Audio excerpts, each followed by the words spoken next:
entonces comenzamos esta nueva edición de Decisión en este martes con mucho frío. Así es. En la zona, en la región serrana. Tiene que hacer frío, ¿es así o no?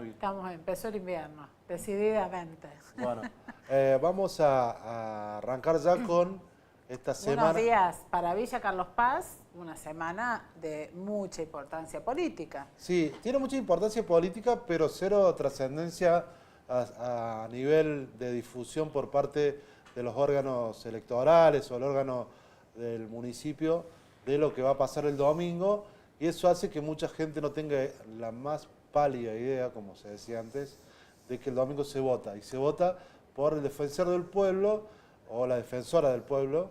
Defensor adjunto son los dos cargos que se van a elegir el domingo, esto es, hay que decirlo, Carlos Paz es una especie de experimento, en otros lugares no se vota. Exactamente, atípica completamente la elección. Sí.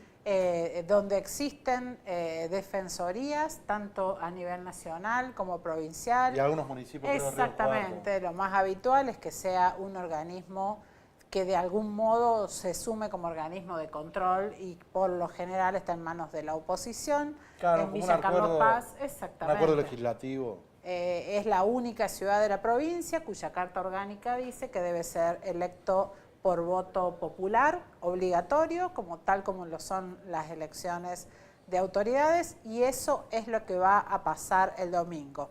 Fer, contanos un poquito de cuánta gente, qué se espera para el domingo. Bueno, se espera que vaya la gente a votar, pero no sabemos si va a ir.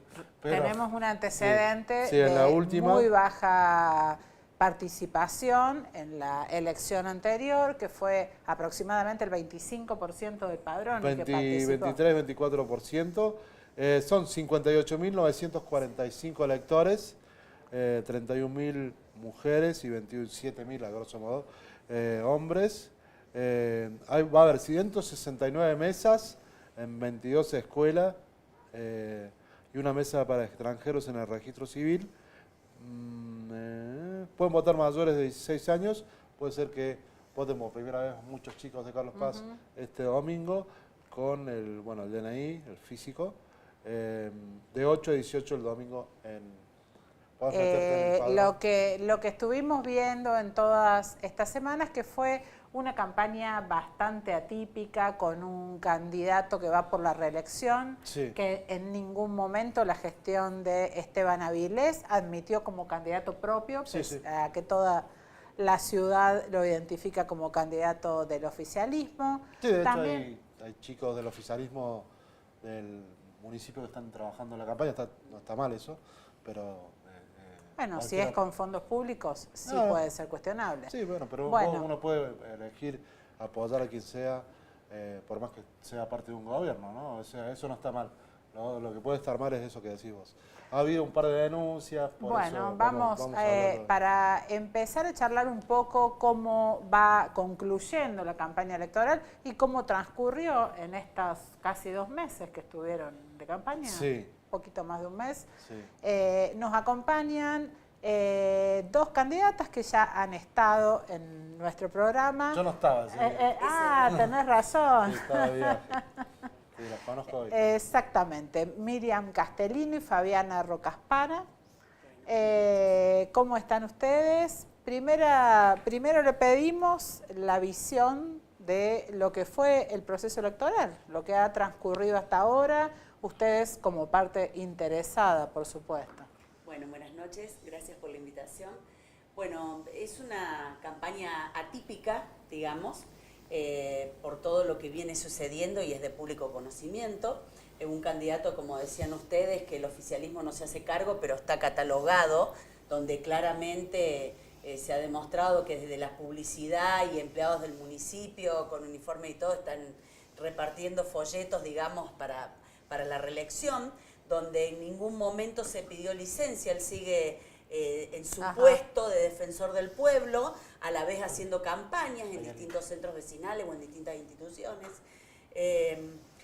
Denuncias por parte de listas opositoras que se hicieron llegar a la Junta Electoral, en nuestro caso desde nuestro desde nuestro espacio se hizo llegar una carta, porque no es que estábamos en contra de esto, es grave, es triste y lamentable que hoy en día una persona sea, digamos, de alguna forma amedrentada por si vota o no a determinado candidato.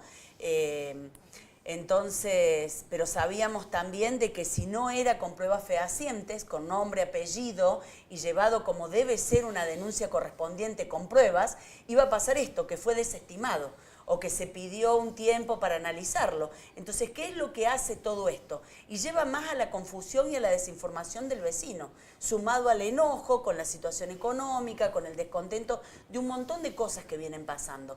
Entonces, son como un cúmulo de cosas que no quedan claras. Una campaña claramente por parte de opositores, de listas opositoras, que ha sido no tanto por destacar lo que es la función del defensor del pueblo, sino ir en contra del gobierno municipal, estableciendo, digamos, actividades o mandatos que no son propias o que el defensor no puede realizar, porque para eso hay un tribuno de cuenta, porque para eso hay un consejo deliberante que lo hace, y repito, no son funciones públicas propias del defensor del pueblo. Te pregunto, Sí. hay incluso un candidato que pretende entrar y dinamitar. Me hace acordar mucho a Milei, que iba a dinamitar el Banco Central. Todavía está ahí vivito coleando, ¿no? Bueno, ¿qué pensás de eso? Creo que es lamentable. Creo que es lamentable porque la Defensoría del Pueblo realmente que es una institución importante, no porque lo digamos nosotros, digo, en el mundo ha cumplido una función importante. Y en este momento particularmente de tanta necesidad, yo decía que hasta cierto grado de crueldad tal vez tiene esto, pensando en este tiempo de haber recorrido tanto y estar con la gente, en tanta necesidad que hay, de repente dejarlos sin la posibilidad de alguien que los escuche, de alguien que acompañe reclamos, necesidades. La verdad que, bueno, es la opinión de este señor que... De todos modos hay como un malestar en la sociedad, en la comunidad. Tampoco no tenemos una encuesta de eso, pero uno lo huele, ¿no? El malestar es un malestar que lo podemos ver en esto micro como en lo macro también. El malestar sí, que hay una crisis de representatividad, eso lo vemos. Hay una suerte de desvinculación entre lo que son los sectores de la población, de los ciudadanos, y los sectores políticos. Todos esos son los desafíos que nosotros tenemos que recuperar. Y eso nos preocupa también en cómo transcurre esta corta campaña, digo yo, que de repente por ahí hay que medir algunas cuestiones y cuidarlas en el sentido de que no se está cuidando de repente cómo sigue esto, en los vínculos, en el diálogo que estamos necesitando, en cómo se acercan los sectores, porque me parece que si nosotros no logramos precisamente acercar a los sectores, a las organizaciones, al pueblo, a los dirigentes, y la verdad que lo veo difícil. Bueno, creo que en la Carta Orgánica incluso hay una figura del Consejo de Partidos Políticos. Me vino a la memoria con lo que dijiste, ¿no? Esto de, bueno, estar totalmente metido en la grieta y en eso, pero por ahí muy poca capacidad para sentarse a charlar cualquier tema. Exactamente. Es eso, es ayudar todo este enojo por ahí que se vuelca a través de estas manifestaciones, hace de que nos separemos más del vecino, se desinforme, no se informe, y sumemos un granito más, digamos, a este enojo que hay. Sí. También es cierto que estamos viendo ese fenómeno y la poca predisposición a participar en todas las elecciones que han ocurrido. Sí. Es un fenómeno mundial incluso. Exactamente, y en Argentina también todas las elecciones provinciales que hubo el año pasado y lo que va de este año, con muy baja participación, casi siempre menos del 50%. Exactamente. ¿Ustedes creen, más allá de las funciones del defensor del pueblo que ustedes valoran, que el tema del voto directo de la población es una medida acertada de la Carta Orgánica? Es un tema bastante discutido, lo hemos discutido incluso con personas que han estado en que son de Río Cuarto, que tienen un sistema de elección de la Defensoría diferente. Todo tiene su pro y su contra, pero digo, ¿qué más genuino que la gente, el propio ciudadano, concurriendo a poner su voto? O sea, yo creo que eso es lo que hay que recuperar. De repente queremos cambiar algo porque no funciona, porque la gente no participa, pero entonces ¿dónde está el problema? ¿Está el problema en el sistema de elección o el problema que tenemos real es de la participación? Entonces me parece que, al menos nosotros, lo que hemos en nuestra campaña se ha centrado sobre todo en generar conciencia del voto, más allá de que si votan a la lista 4 o votan a quien quieran votar, en la necesidad de concurrir hacia las urnas para expresar, bueno, es el momento de expresar el descontento, el apoyo, el no apoyo, bueno, ¿qué piensan nuestros ciudadanos? Hemos venido repitiendo de que el voto es una obligación para poder ejercer nuestros derechos. Si no, nos quedamos en casa quejándonos. Y creemos que es la forma de participación. Hablar de política hoy parece que se hablara de mala palabra. Y no es así. Son las personas las que hacemos malas acciones para llevar adelante esa mala política de la que tanto nos quejamos. Entonces, es volver a una política más básica, más tradicional, que conozca a los vecinos, el contacto directo, que sepa la necesidad, que valore, que venga de abajo, en mi caso de centros vecinales, Fabiana del sindicato, venimos de trabajar conjuntamente con la gente, con muy pocos recursos y habiéndose logrado muchas cosas, pero a ver, no individualmente por nuestros nombres, sino trabajando en equipo, como debe ser. Miriam, recién charlamos fuera del programa acerca de que parecía una campaña de algunos sectores en contra del intendente, es Esteban Avilés, ¿no? El intendente actual de Carlos Paz. Primero, ¿por qué viste eso? Y segundo, ¿cómo se construye esa credibilidad en un organismo que, como bien decía Fabiana, funciona en el mundo, en otro tipo de democracias también? ¿Cómo se construye credibilidad en ese organismo para que sea no un aliado del Ejecutivo de turno, sino un verdadero rol, tampoco opositor, pero bueno, independiente? Sí, es lo que veníamos hablando, que se ha dado, esta campaña es muy particular en muchos aspectos. Uno, la poca difusión, el poco apoyo, la poca información por parte del Estado hacia los ciudadanos, de que hay una lista única, de que dar a conocer la posición de los candidatos, el tema de que en las escuelas en que se vote, a ver... ¿Eso tampoco lo hizo el municipio? No enseñó cómo votar, no habló de la boleta única. Sí hubo capacitación a los presidentes. Sí, pero ustedes están viendo en redes, están viendo publicaciones, están viendo alguna ficha, están viendo una propaganda. A ver, bueno, no es que yo lo diga. Yo trabajo en 3 medios y no me llevo ni. Es lo que la ciudadanía se está dando cuenta. 4 medios. Entonces, algo se empezó a ver exactamente. En cuanto a qué día se vota, qué se vota. Creo que el jueves hay una simulación, ¿puede ser? ¿Saben algo ustedes? No.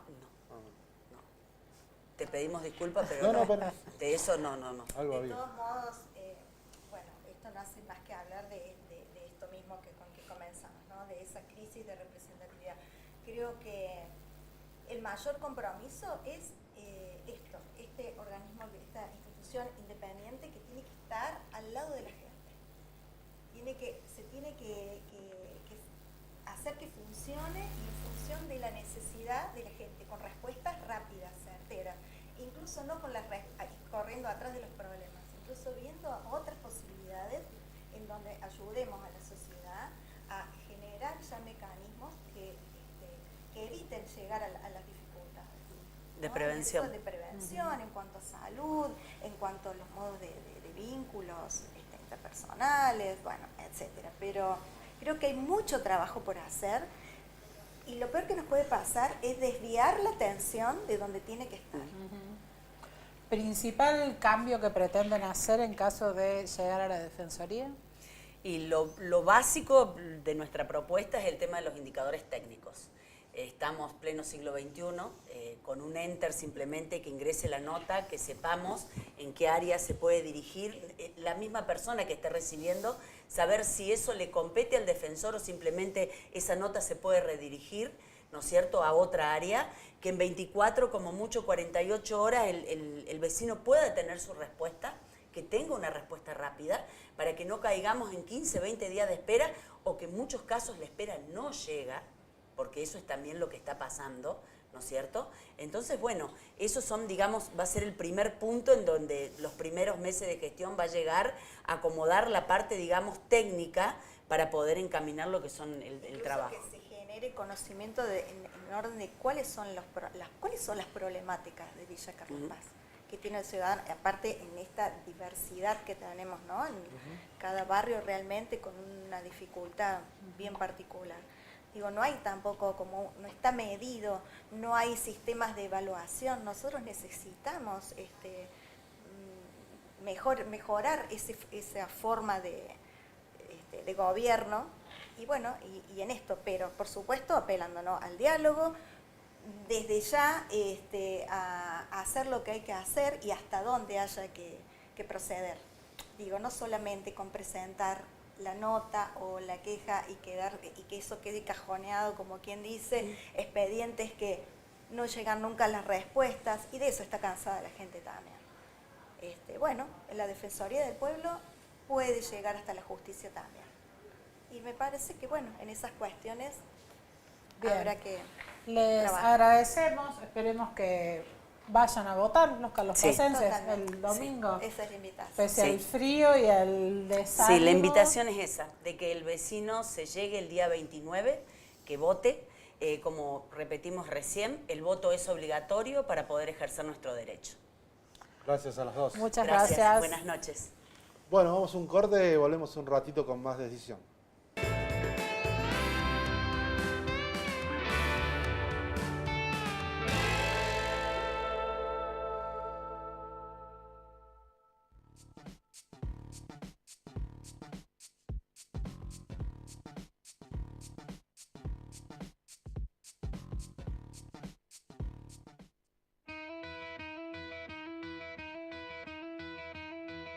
Con una buena hierba mate o con café del mejor grano, Magister Producciones te invita con Mato Café, Mato Café, Mato Café.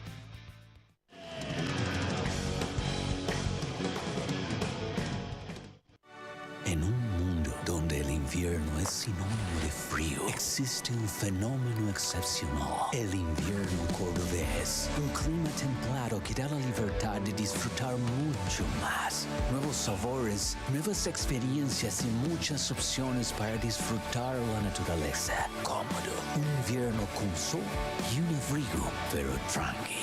Vení a disfrutar el sol del invierno. Córdoba, disfruta más fácil. Queridos vecinos, hoy es un día histórico. Reasumimos el servicio integral de cloacas de Villa Carlos Paz y para la región. Cumplimos. Vamos a reducir el 50% de la tarifa integral de agua y de cloaca comparándonos con lo que cobraría la cooperativa integral. Hemos puesto fin a 10 años de ilegalidades, de corrupción de estos delincuentes, de los dirigentes de la cooperativa integral, y con el apoyo de la casta corporativa local, integrada por los sectores del kirchnerismo y la mayoría de la dirigencia de la oposición. Durante 10 años, estos delincuentes nos cobraron en forma indebida más de 54.000 millones de pesos. Hoy necesitamos una inversión mínima que supera los 2.000 millones de pesos para poner en funcionamiento el sistema de diques locales de Villa Carlos Paz. El 1, 2 y 3 de julio en la provincia de Córdoba se va a llevar adelante la primera Conferencia Climática Internacional, un espacio en donde vamos a explorar nuevos desafíos y buscar soluciones innovadoras para un futuro mejor. Sumate a la primera Conferencia Climática Internacional en Córdoba. Te esperamos.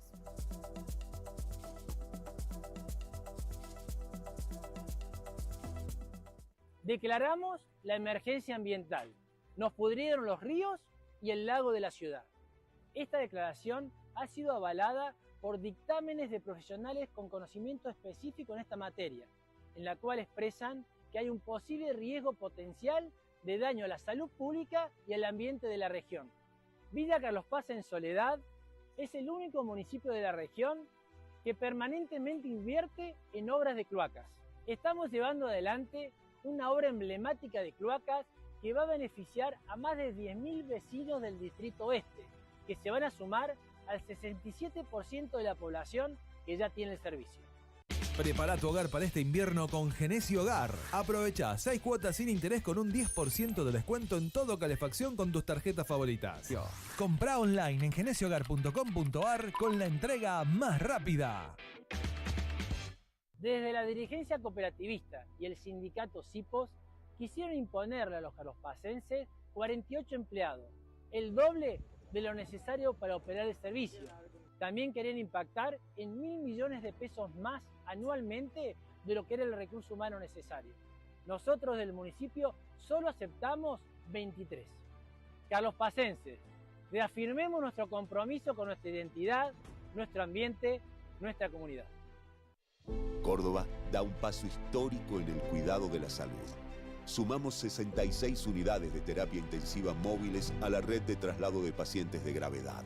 Se trata de ambulancias de alta complejidad, 0 kilómetro, equipadas con tecnología médica de última generación.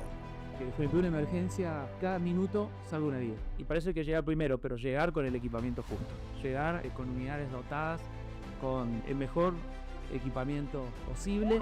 Cada unidad está preparada para atender y trasladar pacientes adultos, pediátricos y neonatales en situaciones críticas, conectando hospitales de capital y el interior, acortando distancias y salvando vidas. Todos los hospitales de la provincia, estén en interior de interior o estén en capital, se van con ambulancias nuevas. Córdoba tiene superávit fiscal y lo utiliza.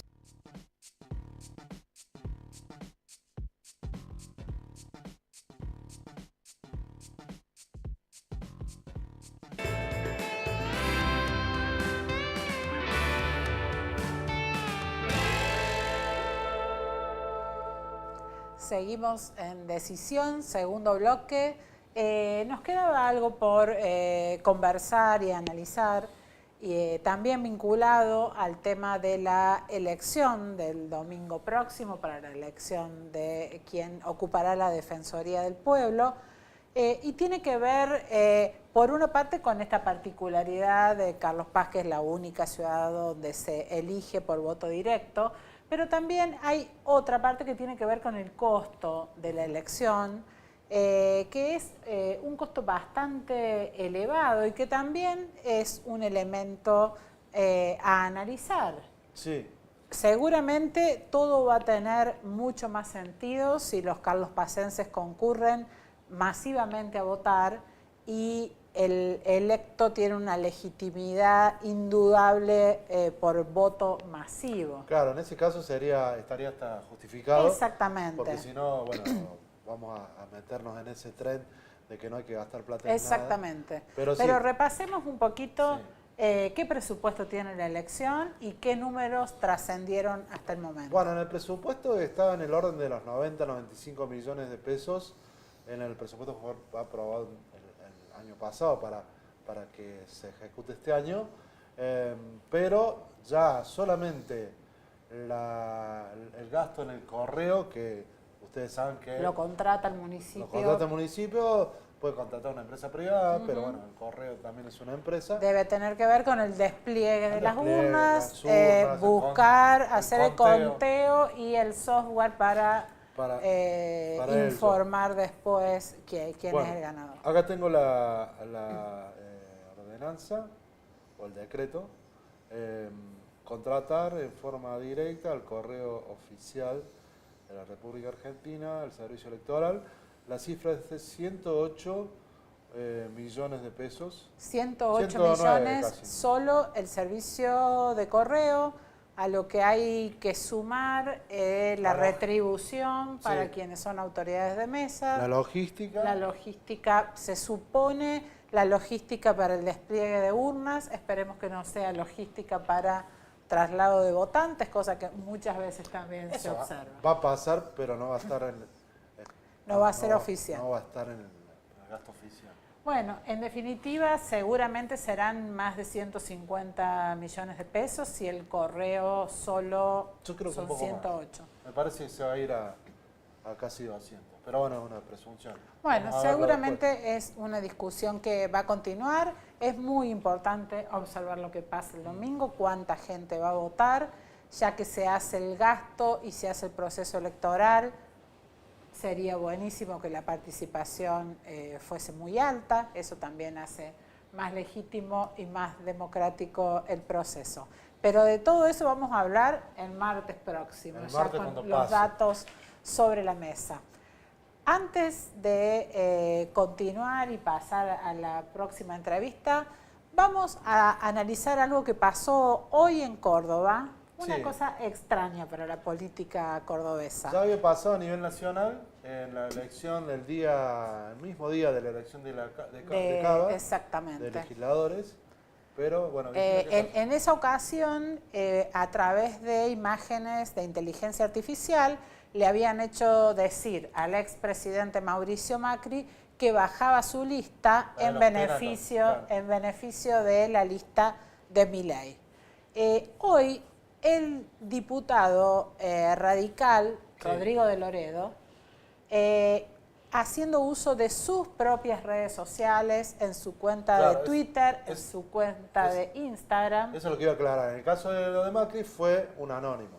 Fue un anónimo y hay retuiteó. una causa judicial Claro. investigando quién hizo circular esas imágenes. Que retuiteó el Gordodán, que es un Exactamente. tuitero de... Pero vayamos a lo que ocurrió hoy en Córdoba. El diputado Rodrigo de Loredo publicó unas imágenes atribuyendo, ahí la clara de antemano que son imágenes de inteligencia artificial. Es un mensaje un poquito confuso, dice, estos datos son reales, aunque el texto es de inteligencia artificial. ¿Qué se ve? Unas imágenes del gobernador Martín Yarlora diciendo un discurso totalmente inconveniente para sus propios intereses. Vamos a ver un poquito de esas imágenes, esos posteos, y después continuamos con el análisis. Acá, muchachos, no nos salvamos con gestión, eso es para los boludos.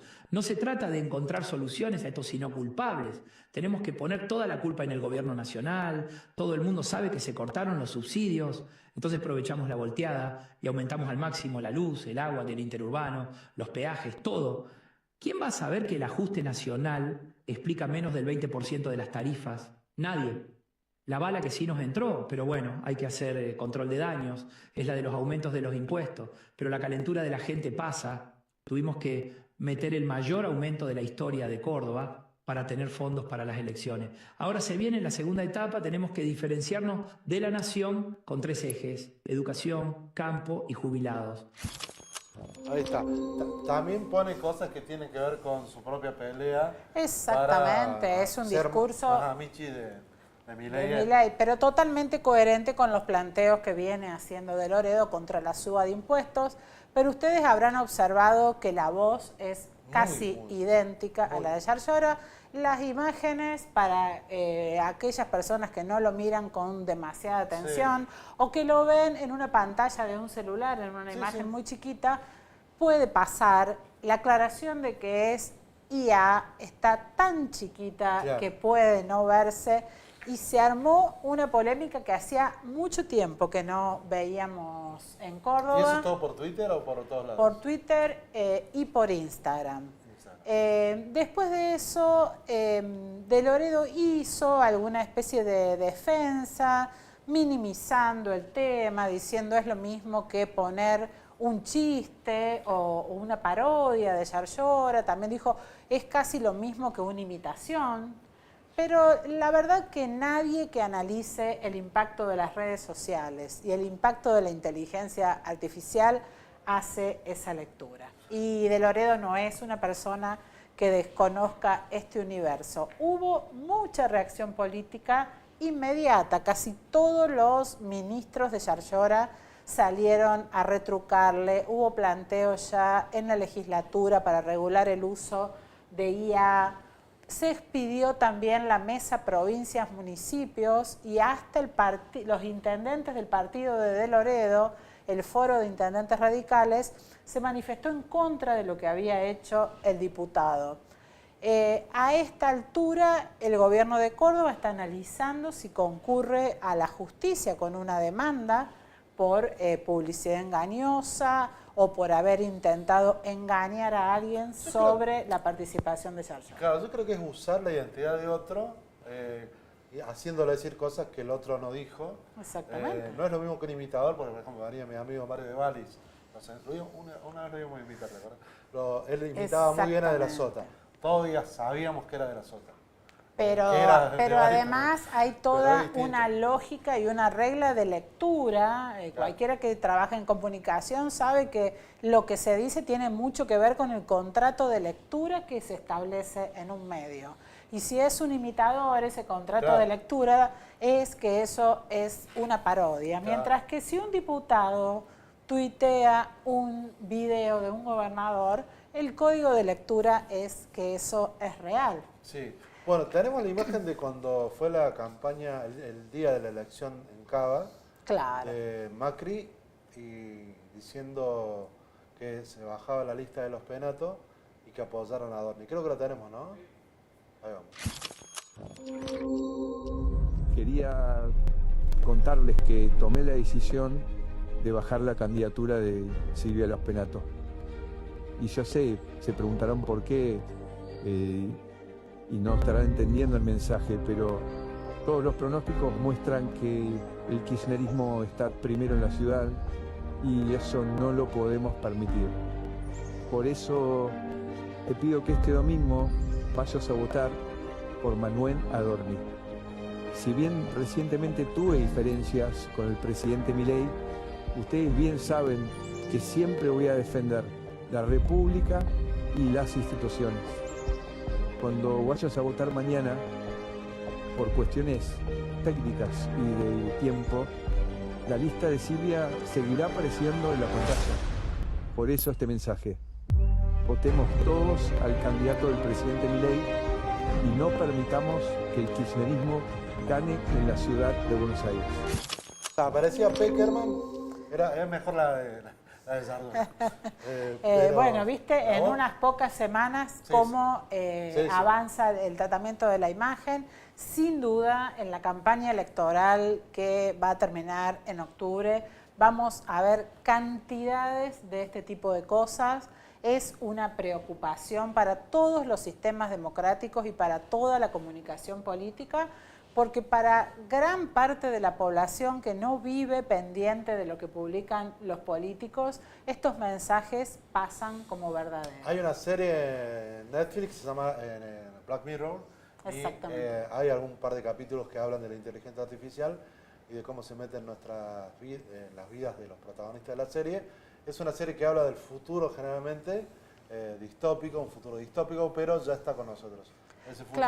Claro. Bueno, por eso es que es tan necesaria la discusión sobre el uso de este tipo de cosas o sobre la necesidad de no hacer uso a nivel político y podríamos decirlo también a nivel periodístico. Es una discusión urgente en Argentina. Está empezando en otros lugares del mundo. Es importante que la tengamos también en nuestro país. Bueno, vamos a un corte. Tenemos una linda entrevista para próximo bloque, así que vamos a prepararnos. Enseguida volvemos.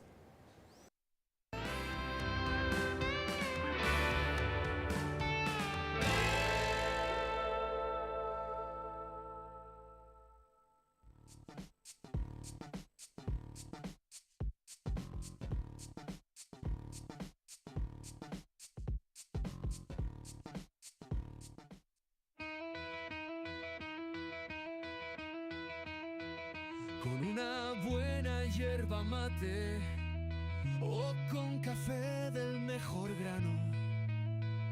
Magister Producciones te invita con Mato Café, Mato Café, Mato Café.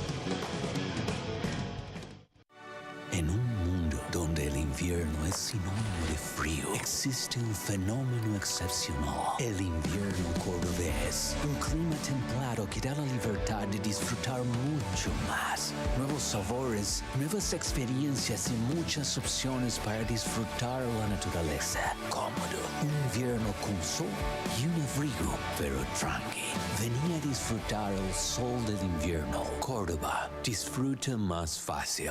Queridos vecinos, hoy es un día histórico. Reasumimos el servicio integral de cloacas de Villa Carlos Paz y para la región. Cumplimos. Vamos a reducir el 50% de la tarifa integral de agua y de cloaca comparándonos con lo que cobraría la cooperativa integral. Hemos puesto fin a 10 años de ilegalidades, de corrupción de estos delincuentes, de los dirigentes de la cooperativa integral, que con el apoyo de la casta corporativa local, integrada por los sectores del kirchnerismo y la mayoría de la dirigencia de la oposición. Durante 10 años, estos delincuentes nos cobraron en forma indebida más de 54.000 millones de pesos. Hoy necesitamos una inversión mínima que supera los 2.000 millones de pesos para poner en funcionamiento el sistema de diques locales de Villa Carlos Paz. El 1, 2 y 3 de julio en la provincia de Córdoba se va a llevar adelante la primera conferencia climática internacional, un espacio en donde vamos a explorar nuevos desafíos y buscar soluciones innovadoras para un futuro mejor. Sumate a la primera conferencia climática internacional en Córdoba. Te esperamos.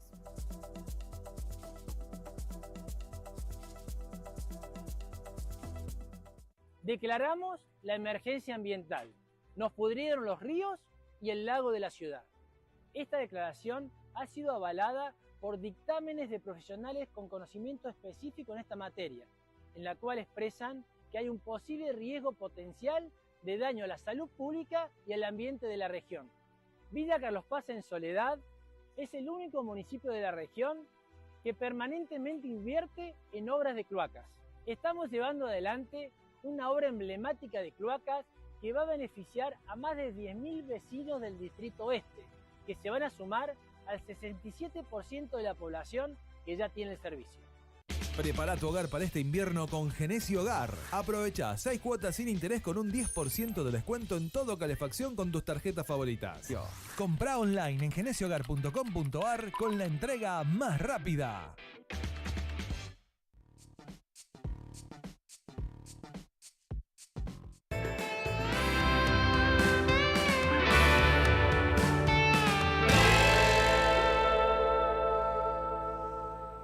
Seguimos en Decisión y ahora tenemos el gusto de presentar una nota con una colega y amiga a la que hemos visto por estos días en la pantalla de Netflix, en la docu-serie sobre el caso de Nora Dalmazo, que se llama Las 1000 muertes de Nora Dalmazo, 3 capítulos muy impactantes, muy cercanos para todos los cordobeses y también muy intensos a nivel de lo mucho que nos hacen reflexionar sobre lo que fue ese caso y el modo en que por un lado los periodistas informamos y que por otro lado la sociedad consumió esa historia trágica. Buenas noches, Denise Audrito, periodista, corresponsal de La Voz del Interior en la ciudad de Río Cuarto, y bueno, una de las principales voces periodísticas en el documental al que hacemos referencia. Muy buenas noches, un gusto estar en contacto con ustedes, compañeros. Denise, 20 años después, prácticamente, vimos ahí una intensa reflexión tuya. Lo primero que quería preguntarte es cómo fue cambiando tu propia mirada sobre el caso de Nora Dalmazo en estos 20 años. Sí, como toda la sociedad, creo que ahora tenemos un poco más de perspectiva de género, después de todos los femicidios que hubo y de las marchas y de todo el trabajo del colectivo feminista y de las reflexiones, ¿no? De que hemos ido evolucionando un poco como sociedad, aunque nos falta muchísimo también. En realidad, esa nota con la que usaron para el tráiler, que yo no sabía que le iban a usar para el tráiler, que dice Nora no era rica, no vivía en un country, no tenía 18 amantes, esa nota la escribí en el 2007, en junio del 2007, cuando se llamaba Nuestro ADN la nota, porque el caso ya empezaba a espejarnos como sociedad, y era en un momento en que estaban mandando o recibiendo o esperándose los ADN del FBI. De la familia. Claro, entonces un poco a mí lo que me pone, digamos, es como una satisfacción personal, esto de que una nota escrita ya en ese momento haya logrado tener eco 18 años después, ¿no? Es decir, esta perspectiva más humana y que tiende más a la reflexión sobre cómo consumimos este tipo de historias y cómo las abordamos, en mi caso seguramente también, igual que los colegas con muchos errores, pero bueno, es como en ese momento ya se planteaba como algo difícil de abordar. Incluso una de las notas primeras que hicimos se llamaba No lo lea. Si solamente todos estos datos iban a llevar a juzgar a la víctima, no lo lea. Pero bueno, realmente fue como un huracán mediático que nos pasó por encima este caso. Denise, ¿cómo andas? Bueno, ¿cómo estás? Te quería preguntar qué te pasó. Somos periodistas de corresponsales, vos trabajaste en el diario La Voz del Interior hace más de 25 años seguro. Más. No vamos a decir más. No sé, ya perdí la cuenta. Bueno, 12.25. Desde el 94, sí, mira, 95. No, entonces más, sí. Son casi 30. 30. Más de 30. Y uno. 31. Estamos claro. mal para la matemática. No, el tema es que a veces nos pasa que estando en ciudades relativamente chicas, bueno, Río Cuarto es la segunda ciudad de Córdoba, por ahí cuando pasan este tipo de casos muy resonantes a nivel no solo provincial, sino nacional, vemos lo que pasa con ese fenómeno que se da con la difusión nacional de los temas, y eso es lo que trae aparejado eso, la presencia de periodistas de renombre, o no tanto renombre, pero sí conocidos por la pantalla sobre todo. Eso transformó, y lo que yo vi el primer capítulo nada más de la serie, me llamó la atención ver eso, como la crudeza y sobre todo la lejanía con la que la persona que no es del lugar trata los temas, en vez de hacerlos tratarlo bien, lo hace tratar con mucha crueldad, ¿no? Claro, sí, además la exigencia, viste, de las producciones, de que nos pasa esto con la instantaneidad como criterio de noticia, que les exigían que todo el tiempo hubiera novedades, y a veces no había novedades. Entonces, y también era muy demandado todo lo que tenía que ver con el chisme. Bueno, es como... creo que esto sirvió para que se vean todas las miserias humanas también, ¿no? Para una autocrítica y para ver, bueno, hasta dónde podemos llegar, y hoy para reflexionar sobre todo eso que nos trajo hasta acá, cómo hacemos para evitarlo en el futuro, porque sobre todo lo que muestra esta serie es cómo impacta eso en la familia de la víctima. Creo que es tremendo, muy conmovedor. Nosotros habíamos tenido alguna oportunidad de entrevistarlos después del juicio a los dos hijos, pero era una voz que faltaba. Nunca habíamos accedido a eso, ni siquiera, hay mucha gente que ni siquiera se lo imaginaba, a otros hasta les incomoda que los hijos den su versión, pero realmente se revictimizó en Nora y en su familia también, ¿no? Exactamente, y hasta la figura también de Marcelo Macarrón, que transcurrió prácticamente, ¿cuánto? 18 años desde el momento del crimen o acusado hasta el momento de ese juicio que lo absolvió. Y mientras miraba la serie también pensaba mucho en cuánto hubo en todo el morbo ahí el tema de clase, ¿no? Me parece que es un componente fundamental, que eso ocurría en un lugar de gente que tenía dinero, que tenía una posición social.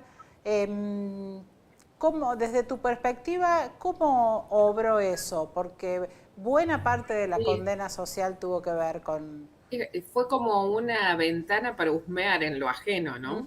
Este crimen. Y sí, se prestó para todo tipo de cosas, el morbo, el chisme. También hubo muchas otras cuestiones que enturbiaron el tratamiento del caso y que nunca supimos si tenían que ver con el homicidio en sí o tenían que ver con otras cosas que no se querían mostrar, que se ocultaban o con otros intereses mezquinos, políticos, pases de factura, no sé, porque hasta el día de hoy no nos explicamos cómo hubo anónimos, hubo versiones de lo más disparatadas. Bueno, realmente se conjugaron muchísimos factores.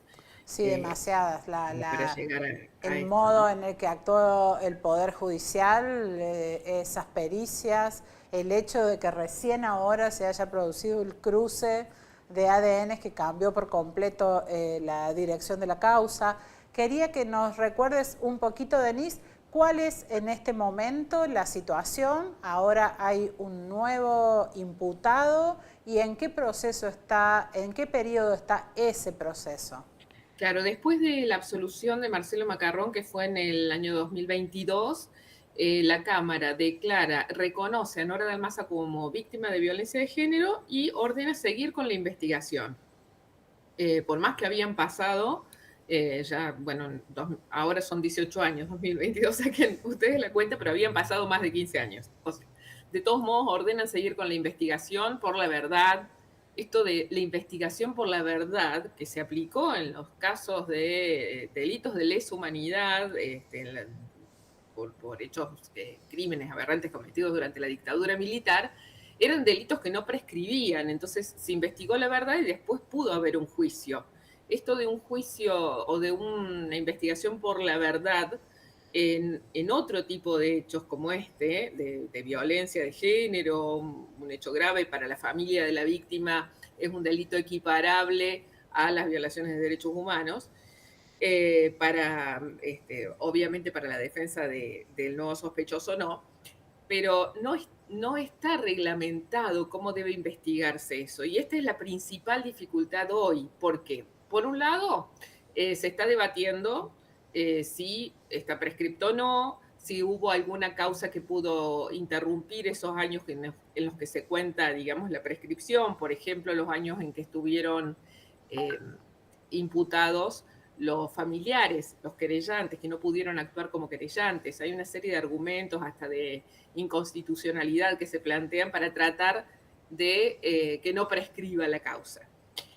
Pero por otro lado está la prueba genética que encontró este fiscal nuevo de la causa, Pablo Jávega, que se propuso, es decir, los resultados del ADN, un ADN desconocido en la evidencia, se había detectado en el 2007, confirmado en el 2011, pero no se sabía a quién adjudicarle ese código. Todas las comparaciones habían resultado infructuosas, no correspondía con ninguno de los que ingresaron a la habitación ese día cuando se encontró el cuerpo. Tampoco a Gastón Zárate, tampoco a Macarrón, había otros rastros de Macarrón, pero este ADN identificado y desconocido había quedado ahí como olvidado. Jávega se propone compararlo con el de 200 personas que habían estado por la casa en las últimas semanas. Este ADN aparece en el cinto de la bata con la que estrangularon a Nora Dalmazo, es decir, que sería como el arma homicida. Y empiezan a hacer un cotejo, van llamando a personas que pasaron por la casa. Bársola no se opone y el número 45, era Bársola, de esos 200, les da positivo. Aparece el ADN de Bársola en 8 de las 12 cortes que hicieron en el cinto de la bata. Y además, el fiscal compara un vello púbico hallado en la entrepierna de la mujer y también le da positivo a Bársola. Es decir, que eso sería linaje materno. Son dos pruebas contundentes de que él tuvo contacto con esa evidencia. Es decir, que hoy lo que la justicia tiene que definir es, si Bársola puede ir a un juicio, si se puede hacer un juicio, aunque sea un juicio por la verdad, si puede ser condenado o no. Y cada medida que va a pedir, que pueda pedir el fiscal, seguramente la defensa se va a oponer. Porque si no puede ser condenado, puede representar un daño para Bársola que lo estén investigando, que lo estén sometiendo a pericias. Así que es como si la justicia se hubiera enredado en su propio laberinto y bueno, no sabemos qué va a pasar. Recién hacías alusión a la pata política. Recordemos que se hablaron muchas cosas del entorno de Macarrón y su relación con algún... Exactamente, que era un testaferro de José Manuel de la Sota. Esa era la principal hipótesis. En el expediente no hay nada de eso. Es decir, a Macarrón se lo investigó 2 veces por el tema de la posibilidad de que hubiera hecho un viaje, un vuelo nocturno, y después por la posibilidad de que hubiera contratado un sicario, y no encontraron ninguna prueba de eso. Creo que también le hicieron investigaciones de la FIB y demás, y tampoco descubrieron nada. Lo que sí llamó la atención fueron una vez que aparecieron fotos de él con otro empresario en las Islas Vírgenes, y con mucha posterioridad al crimen de Nora apareció la compra en conjunto con otro, de un departamento en Miami. Pero eso fue en el año 2009. Es decir, de todo lo que se dijo, la justicia no encontró ninguna prueba concreta, digamos. Qué importante, ¿no? Tan repetido que parece banal, pero no condenar antes de que lo haga la justicia. Queríamos charlar con vos, Denise, porque la verdad que es difícil ejercer, me imagino, con tus jefes desde la voz del interior diciendo, pero si estamos viendo en la tele tal cosa, ¿cómo no lo tenemos? Resististe esa enorme tentación por momentos de intentar correr esa carrera que muchas veces sabemos que no lleva a ninguna parte, pero es difícil resistirse a hacerlo, ¿no? En el momento cuando está la presión encima. Sí, yo creo que además es como una política también del medio, esto de chequear cada uno de los datos que nos llegan.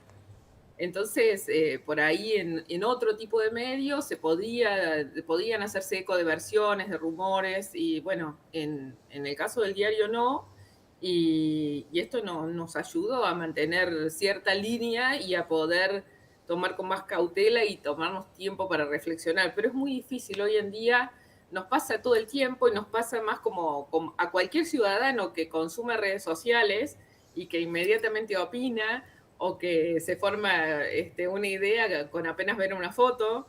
O sea, el prejuicio está, digamos, al alcance de todos, y por ahí nos puede traicionar. Es muy importante ponernos a reflexionar sobre nuestros propios prejuicios, ¿no?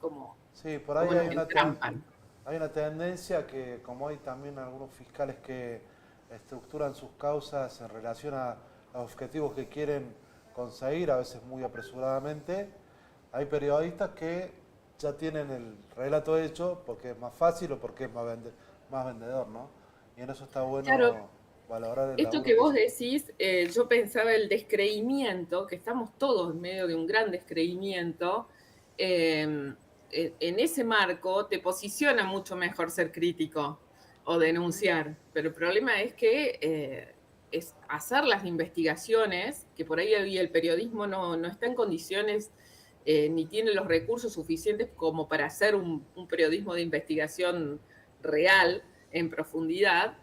El tema sería ese, poder, más que lucubrar, realmente poder demostrar algo, y si no, por lo menos que la justicia también entienda que porque esto del descrédito de la prensa puede llevar a que nos cierren todas las puertas, que hay un derecho a la información que tiene la gente y que uno puede encontrar, deberíamos encontrar un modo para, entre la prensa y la justicia y la política, construir credibilidad, encontrar salvoconductos para tener acceso a la información correcta, para no cometer errores, para dejar de lado las especulaciones, ¿no? Que esto nos sirva para mejorar la relación y mejorar la calidad de la información que le llega a la gente.